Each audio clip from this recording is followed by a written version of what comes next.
Ladies and gentlemen, thank you so much for sticking with Citizen TV. This is Daybreak. We're live from Nairobi, and in case you're just joining us, you're right in time for our discussion.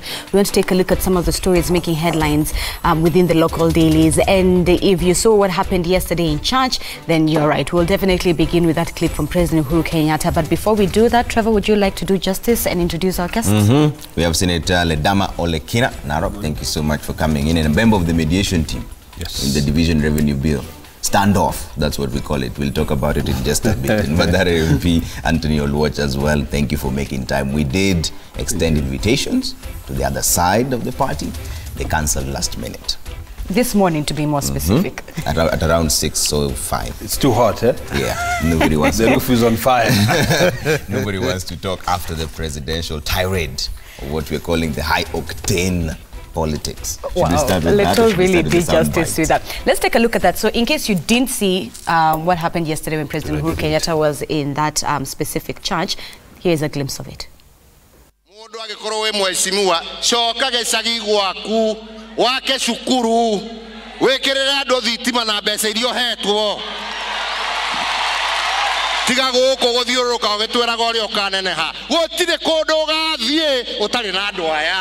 Atia gutira make negenia kila siku hapa atitone made kwa gatheti nekio ndatiganire na maundu macio ma magatheti na ma Facebook macio reka turute wira.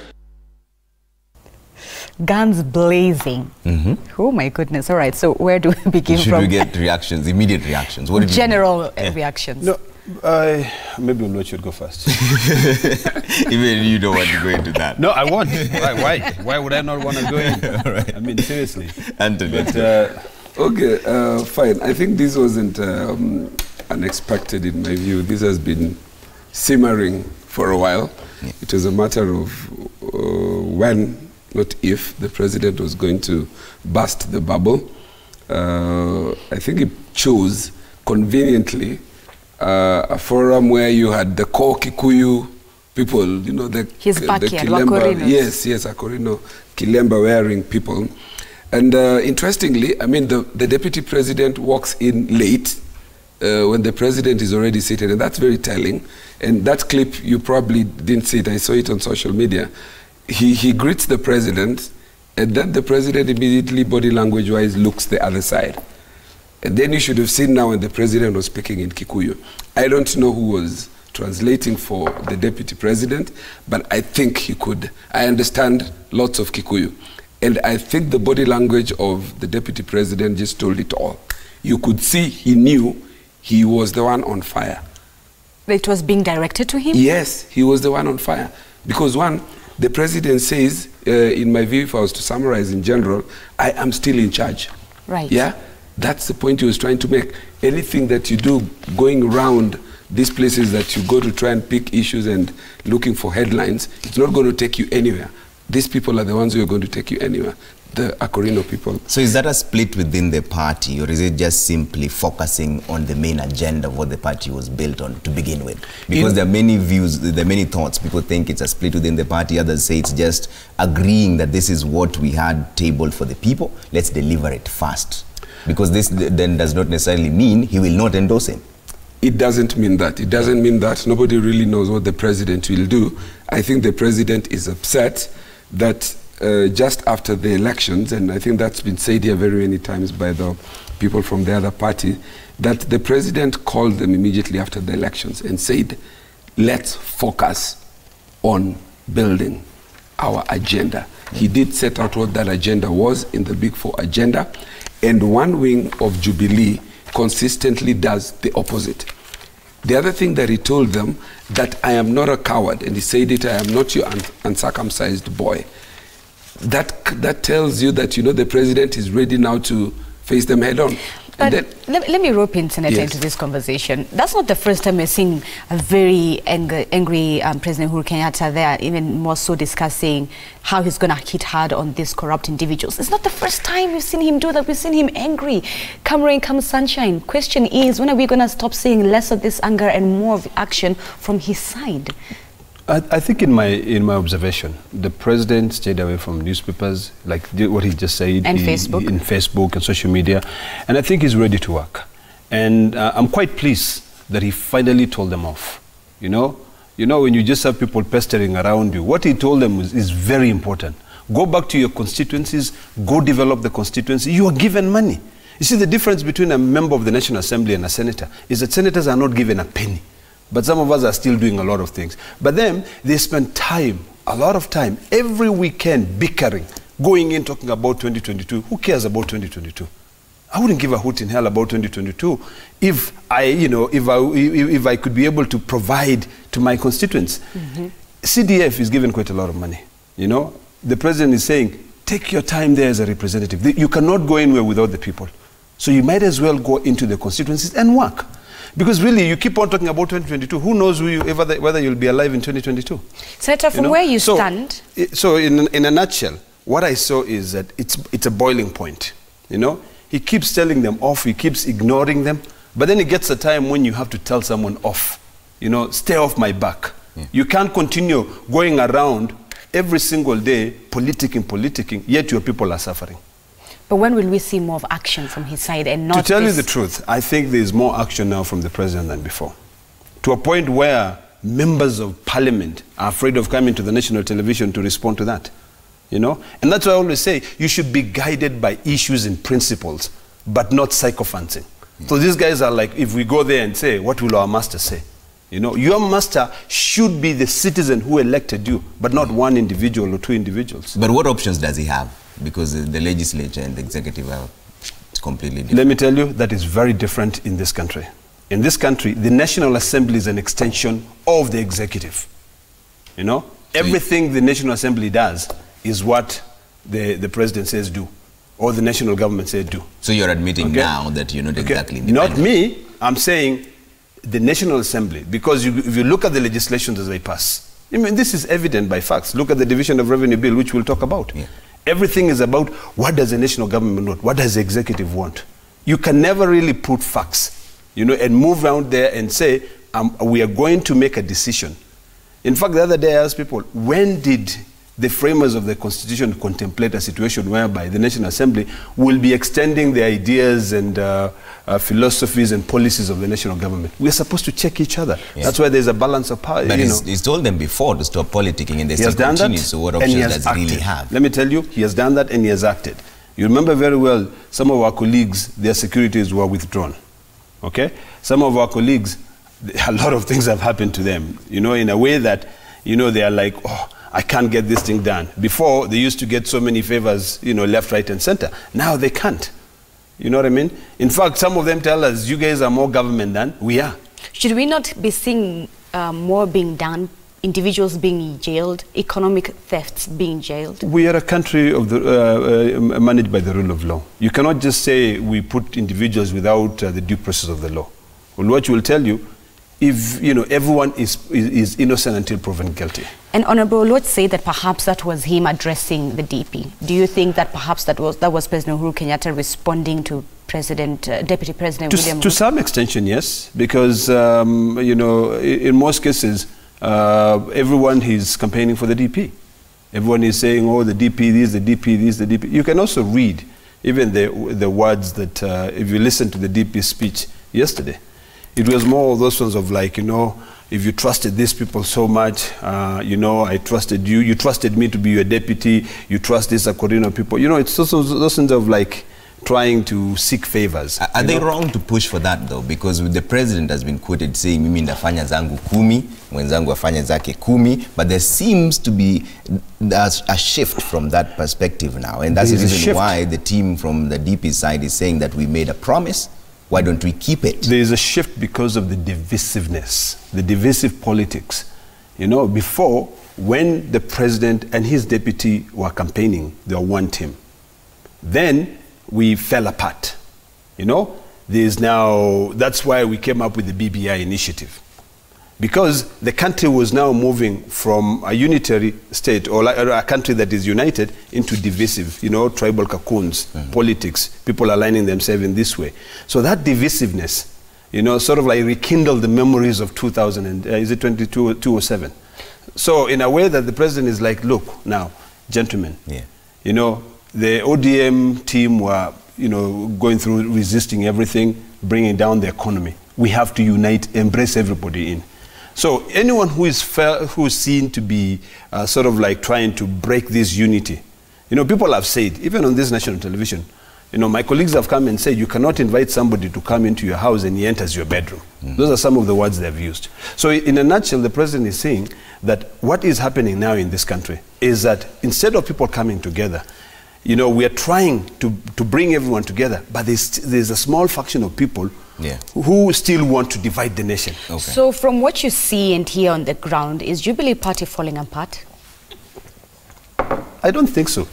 I think in this country, two political parties are still very, very strong. Yeah. ODM and Jubilee Party. Okay. Very, very strong. You know, I've been on the ground. I have, you know, discussed things with ordinary people. And of course, until you even give them details as to why they should vote for a particular candidate, you will see that they still lean towards one other candidate. Okay. Yes. Honorable, what do you make of this? Because is this handshake more divisive than anticipated? Because if the handshake was ideally supposed to bring people together, it seems to be breaking them apart even more. I think generally everybody agrees on what the handshake did, even in Jubilee itself. Jubilee people accept that in the immediate aftermath of the elections, only the handshakers managed to try and temper these things. I think where people part ways is about what is the import or implication of the handshake to the Jubilee, quote-unquote, game plan. And I think that's where they look different ways. There is a school of thought, or rather a wing of Jubilee, that suggests that the president went too far on the left to the opposition. And then there is a quest, and it's not very helpful in my view, of people who have gone out and tried to ask the president to endorse Raila. I don't think Raila has asked for any endorsement. In my view, he has consistently, and Uhuru has said that the building bridges and handshake has nothing to do with 2022.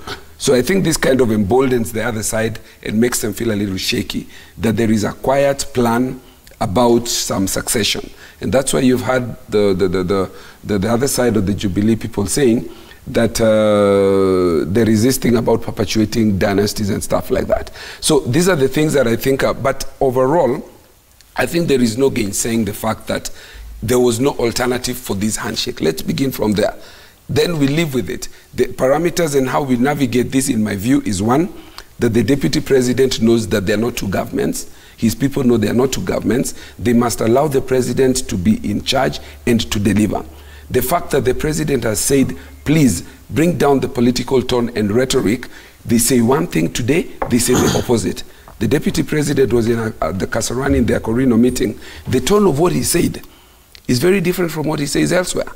They've been going about saying the way, we made you president. In fact, if you had Murkomen and the rest at some point when they spoke, they stopped short of saying that we know what happens at the election. I don't know whether he wanted to say we know how we played with the numbers. We made you president. These MPs in Central Province have been saying the same thing. Now the president comes out and says, look, I made you MP. In fact, it's the other way around. Now, the most important thing in my view, what he says, which they need to take home, is this. People have gravitated towards the deputy president, and that's their choice, because they think that they will get development money there. If Senator is saying that members of parliament have become an extension of the executive, at some point I disagree. But on this particular issue, I say that members of parliament completely misread the constitution.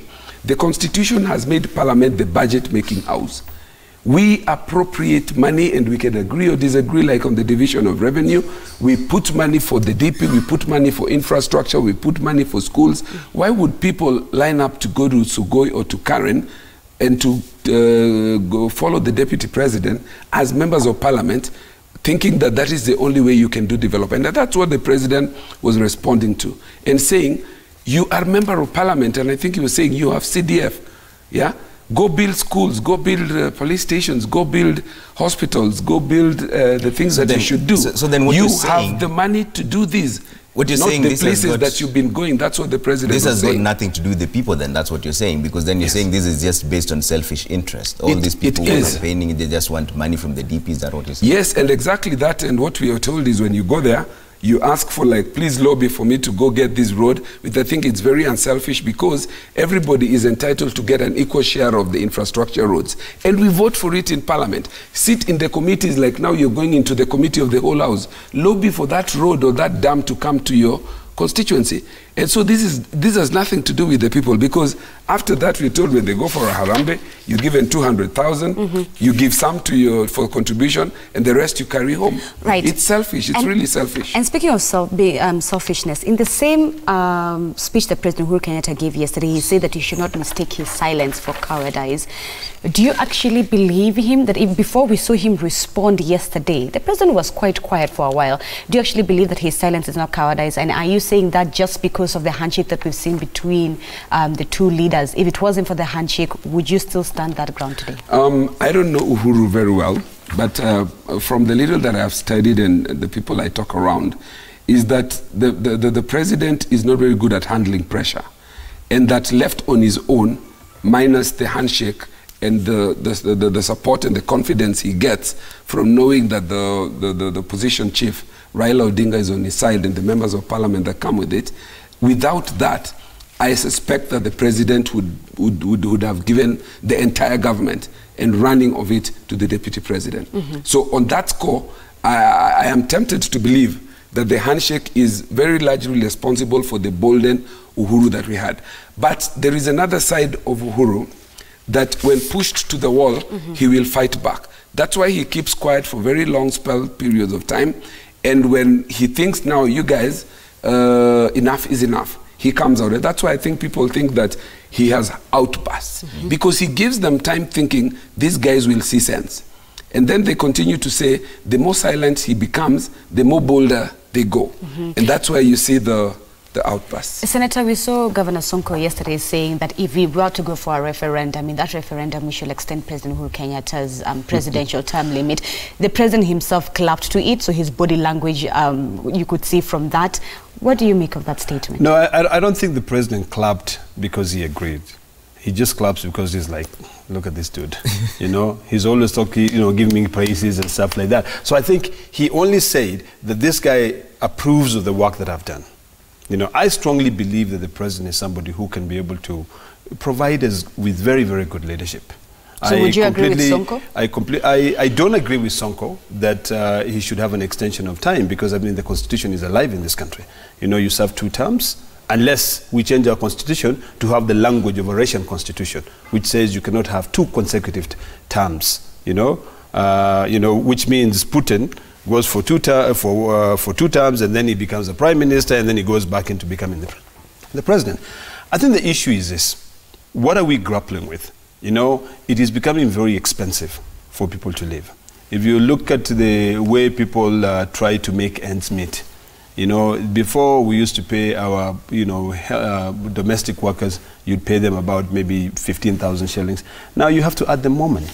You know, if you look at the other people who take care of our goats and cows, we pay them anywhere between 7,000 and 10,000. You still have to add more money to them. Things are becoming very, very expensive in this country. So I think what the president has tried to do, he has tried to focus. You know, he has done certain things right, and of course he's done a lot of things wrong. The things that he has done wrong is over borrowing. I'm surprised that you say, you know, let me tell you, he has done a lot of things. You've not always been like this. And this is very new. Let me try to explain to you what I mean by that. Yeah. The fact that he realized that without this country coming together and becoming one, we're going to fall apart, is one big plus to him, where he reached out to Raila Amolo Odinga and said, please come and help me, let us run this country. That is a plus to me. What is a negative and a minus to me is over borrowing. You know, the amount of money which is being borrowed. The fact that he is now pushing, because by extension, him being the head of the national government is pushing the members of the National Assembly to be able to deny counties monies. That's also a negative.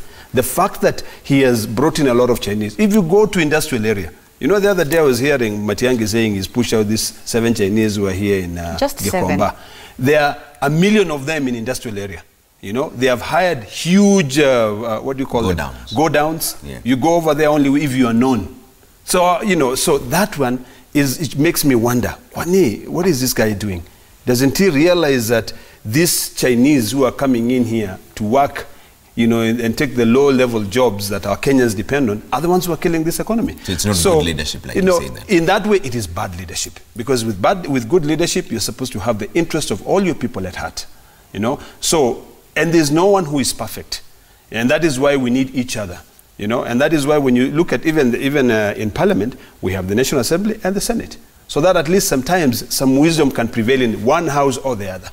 I think on that issue of, I want to agree with him about the Chinese people and how they're slowly taking away the SMEs and the small economy that our people sustain with. But let's also give credit where it's due. I don't think the CS of Interior has said that that's all they did, sending away 7 people, because I've seen this going round, that you cannot send only for 6 or 7 people and then say you've dealt with the problem.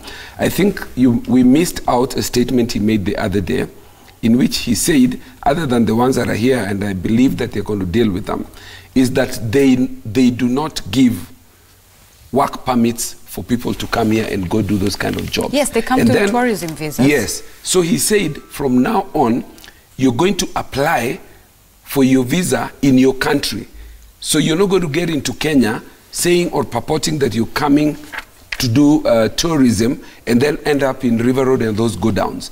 So we are going to determine in your country of origin, are you coming or are you not coming? And what are you coming to do? You will not get to Kenya and then get to start doing all those other jobs. Mm-hmm. So even as we express frustration, and rightly so, about the infiltration and the seemingly small response of sending 7 people, I think let's look at the larger picture of how he has set out to deal with this problem going forward. Honorable Loch, how are Kenyans supposed to respond to these early 2022 campaigns? The same Kenyans who elected or rather employed the politicians to work for them on their behalf, that's not the case on the ground. So how are Kenyans supposed to then react to this early 2022 politics that we're seeing, campaigns? I think myself, we should be outraged. Outraged because going 5 years down the line, first 5 years of the president, they said we're going to do how many stadiums? My view, the number of people that are looking forward to all these things being done in my constituency in Mathare, the young people, this has not been achieved. They say they're going to connect, I don't know how many, whatever's to electricity grid and stuff like that. You go down the villages, you'll probably not see a lot of those things. They talk about roads, talking about employment, and that's the most frustrating thing for me, even on this budget. When they say that you're going to do manufacturing and put out jobs, granted that the border thing is a menace to the extent that we have a lot of untrained people out there causing accidents and we need to deal with it. But the moment you put in the budget punitive measures that's going to put away hundreds of thousands and millions of people who depend on this, they feed kids, they take their kids into school, they feed their wives, they spend in the economy, and down there at the village, the mode of transport is mostly border. I think that the CS, Treasury and government should have had a weighted out system where they say we will implement this over a period of 6 months. First of all, we're going to insist that you all must get trained. From my own constituency budget through bursary, when there was this crackdown on the border people, we said, wait a minute, let the CS for Interior put to stop this issue, and I'm very happy that the CS, he did that. And then we started to train them, put them reflectors, give them interim licenses. Let that same approach be done for these young people in terms of insurance. You cannot come and say tomorrow, get a comprehensive insurance. Hundreds and thousands and millions of people. So I think when you say, how should we react? We should react with outrage that the high decibels of the 2022 will take away the very serious agenda of trying to put food on people's tables, put jobs, and change and turn the economy around like we all will. We have to take a quick break here on Daybreak, but I'd like to know what you think. We'll be asking you later on, should more money be allocated to the county? Let's now talk about you. Forget about politics. This is a standoff that is continuing between the mediation teams. It's a division of revenue bill. But before we get into that, let's take some of your feedback coming through in this discussion. 22422, you can bring them up right now at Citizen TV Kenya, at Trevor Mbija, Zinzi K, Engineer Lazaro says most Kenyans are sick and tired of an ending destructive politics based on name callings. We can't have issue-based politics attacking each other. President must now use the power given to him by the Constitution to stop this madness. Right, this is Keep on Twitter. You say Nakuru Tuesday, good morning. Uhuru should have been furious in arresting those who are stealing public money instead of his political cronies. Hashtag Daybreak. Alright, Sam Windy says he'd prefer to be called names, but he remained a servant of his conscience and a warrior of truth and justice. Kudos, His Excellency. Okay. So this is on Twitter. Hashtag, the official hashtag to use is hashtag Daybreak if you also want to be part of the conversation. If you want to go beyond the character limits on Twitter, SMS on 22422. The president is spot on, you say comment. However, the rage should be extended to the political activities of the political formations, including Tangatanga, Kileweke, Embrace, and now Team Wanjiku. All are polarized in this country amid hard economic times among commoners. You continue to say that at least the president now appreciates why teachers need to be paid well. He is complaining about some few old rogue politicians while teachers are handling their more energetic and vibrant sons and daughters. All right, let's comment. Singay says there's a lot of hypocrisy in Uhuru's outburst. Kileweke team led by Maina are scot-free campaigning. ODM the other day was begging Uhuru to endorse Raila for 2022, and Nukamani Kalonzo was with Gideon plotting for Kanu Wiper 2022 union. So attacking Ruto's team is totally unfair. Okay. Abdal, you say every weekend to justify the PDM MPs from Muranga, Kiambu, and some Kakamega and Kilifi have put Kenya on the 2022 campaign mode. It's good Mr. President called bluff, rather, on their alleged loyalty to him. All right. And when we return, we now talk about the division of revenue bill standoff. And Senator Damalakina is part of the team, members of the mediation team. They'll tell us what the standoff is all about. And we'd like to hear from you as well. Should more money be allocated to the counties with the current prevailing circumstances? That's the question we're asking you. Should more money be allocated to the counties? SMS 22422, hashtag Daybreak. You can call in 0719 777. We delve into that discussion in the next 1 minute or so, right after the commercial break.